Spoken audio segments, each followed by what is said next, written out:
अब supreme court हो चाहे वो स्टेट हो, स्टेट जिसको टारगेट करना चाहती है उसके बारे में उन किसी के भी बयानों को उठा के किसी भी तरह से एक चार्जशीट बना के उसको पकड़ा जाएगा। और ऐसा एक नहीं दो नहीं, भीमा कोरेगांव से लेकर अब तक हमने कितने ऐसे मामले देख लिए हैं जहां पर लोगों को जेल से रिहा नहीं करा गया है। हमारे पास चांद स्वामी जैसे मामले हैं जहां पर लोग जेल में रहते हैं, उनको कभी जस्टिस नहीं मिल पाया। तो जस्टिस का जो आइडिया है इस लोकतंत्र में वो बहुत ज़्यादा धुंधला पड़ चुका है। आज की तारीख में लोगों को बहुत ही गैर कानूनी, गैर संवैधानिक, गैर लोकतांत्रिक तरीके से पकड़ा जा रहा है। इनडायरेक्ट वे से तो सुप्रीम कोर्ट पे भी आप सवाल उठा रही हैं? जी हम उठा रहे हैं, क्योंकि अगर हम लोग एक बहुत आम तरीके से एक बात कहते हैं, justice delayed is justice denied. और इस देश में जस्टिस का जो कॉन्सेप्ट है, जस्टिस इतना डिले हो चुकी है, लोग सालों सालों से जेल में पड़े हैं। अभी तीसरा से तलवार की गिरफ्तारी हो या इससे पहले से कई लोग, तो हम लोग तब तक संघर्ष करते रहेंगे, क्योंकि सुप्रीम कोर्ट जिसको आवाज़ उठानी चाहिए, जो 3 इंडिपेंडेंट बॉडीज़ हैं उसमें सुप्रीम कोर्ट का जिसमें इंटरफेयर करना चाहिए और स्टेट को चेक रखना चाहिए, वो काम हमें ऐसा लग नहीं रहा है कि सुप्रीम कोर्ट उतने अच्छे से कर रहा है। इसीलिए लोगों को सड़कों पर उतरना पड़ रहा है,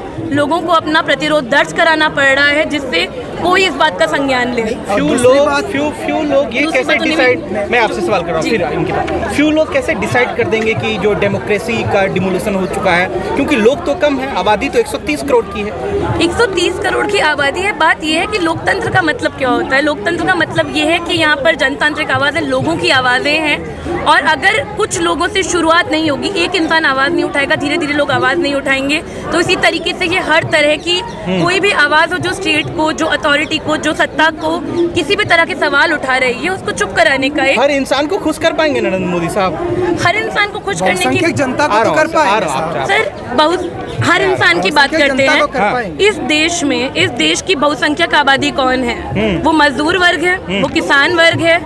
और उन लोगों को खुश करने के लिए हमारी नरेंद्र मोदी सरकार ने क्या करा है? 2 मिनट के लिए मैं आपके अभी के अरेस्ट के मुद्दे से भटक कर थोड़ा सा आपका समय लेती हूँ कि चाहे इस देश में ये बुलडोजर पॉलिटिक्स चल रही हो काफ़ी समय से, चाहे इस देश में बेरोजगारी का मुद्दा हो, और ये अलग अलग तरीके से जो बेरोजगार आबादी है, लोगों को इस देश में शिक्षा नहीं है, इस देश में रुक जाइए, इस देश में लोगों को रोजगार नहीं है, जिस देश में लोगों को स्वास्थ्य व्यवस्था नहीं है, उसमें आप बोल रहे हैं कि मोदी जी सिर्फ बहुसंख्यक आबादी को खुश करने में हम चुनिंदा लोगों को दुखी कर रहे हैं, या फिर इस देश की बहुसंख्यक आबादी भी दुखी है और हम उन्हीं के मुद्दों को उठाते हैं। और जो लोग उनके मुद्दों को उठाते हैं, चाहे वो आबादी हो, चाहे वो बुलडोजरों से लोगों के घर तोड़ना हो, या एक्टिविस्टों को, चाहे वो डेमोक्रेटिक आवाज़ों को दबाना हो, कुचलना हो, वो बहुसंख्यक आबादी के साथ नहीं है, वो कुछ चंद पूंजीपतियों के साथ है हमारी सरकार।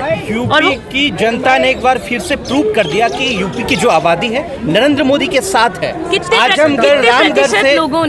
प्रतिशत लोगों ने मोदी जी की या बीजेपी सरकार के खिलाफ वोट किया? चलिए आप बताइए। बाकी के लोग डर रहे हैं क्या? नहीं, आप बताइए। वोट करने वाले लोग तो आ रहे हैं ना फ्रंट पे। एक सेकंड का ये प्रश्न है मेरा कि हम लोगों के ये चलता है फर्स्ट पास द पोस्ट की, चलिए 30% लोगों ने कहा सरकार, 33% लोगों ने कहा कि सरकार बनेगी, मेजॉरिटी अगर आ गई तो बनेगी। अब जितने लोगों ने कहा कि सरकार हमें बदलाव चाहिए, वो कौन थे? वो मेजॉरिटी थी। हमारा जो डेमोक्रेटिक सिस्टम है उसमें जो चंद लोग 40% हो, चाहे जो भी हो, उनकी बात सुनी जाती है। पर जो लोग बदलाव मांग रहे हैं, जो 60% लोग बदलाव मांग रहे हैं, उनको क्या मिलता है?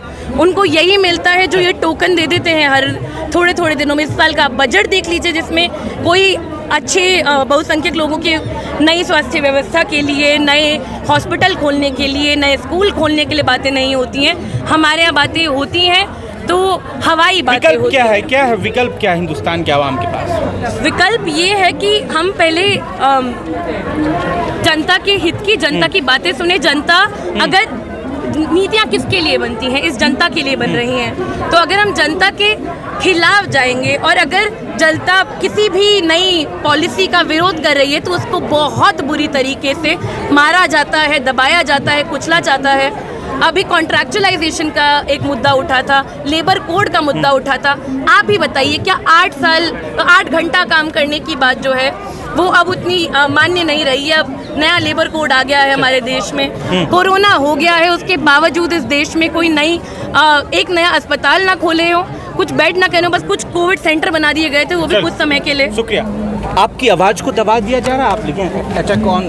देखिए, हम ये लगातार कह रहे हैं कि सरकार लगातार चाहती है दबाना, सरकार चाहती है कि आवाज़ जो है सामने ना आए, लोगों की आवाज़ें, संघर्ष की आवाज़ें सामने ना आए, लेकिन हम ये कहना चाहते हैं कि हमारी आवाज़ें ना दबी है ना दबेंगी। संघर्ष कौन कर रहा है? आप लोग कर रहे हैं? व्यापक जन समुदाय कर रहा है, बहुसंख्यक असली जनता कर संघर्ष रही तो है। कह रहे हैं भाजपा के लोग कर रहे हैं। असली संघर्ष देश के मजदूर कर रहा है, असली संघर्ष देश का किसान कर रहा है, असली संघर्ष देश के युवा कर रहे हैं। सरकारें कहाँ संघर्ष कर रही हैं? आप तो गड़े गजब बात है। ना संघर्ष तो कर रहे हैं, देख रहे हैं। हाँ, बिल्कुल संघर्ष करते हैं, बड़े बड़े महलों में बैठ के अग्निपथ ला रहे हैं, अग्निवीर स्कीम, बिल्कुल जनविरोधी नीतियों के खिलाफ, जनविरोधी संघर्ष ही तो है भाजपा के लिए। हाँ, जनता के खिलाफ उनका संघर्ष है, जनविरोधी संघर्ष है, ये सीधी सीधी बात है। हाँ। और इन जनविरोधी संघर्ष के लिए तो सरकार यहाँ आज यहाँ मौजूद है, और सरकार का यही चेहरा है कि आप जनविरोधी फैसले लाइए।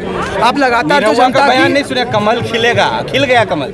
देखिए कमल खिल गया, लेकिन जनता के आशा का जो आलोक है, जनता के जो सपने हैं, हाँ। वो डूब गए हैं। इस पे तो बुलडोजर चल गया। बिल्कुल बुलडोजर फर्क चला है। लेकिन नहीं ना पड़ा, बुलडोजर चलने के बाद भी फर्क नहीं पड़ रहा है ना। देखिए भाई साहब, लोगों में फर्क पड़ा है, लोगों समझ लिए हैं कि अगर जनता को अपने मुद्दों की राजनीति करनी है तो उसे आवाज़ खुद सड़कों पे आके उठानी पड़ेगी।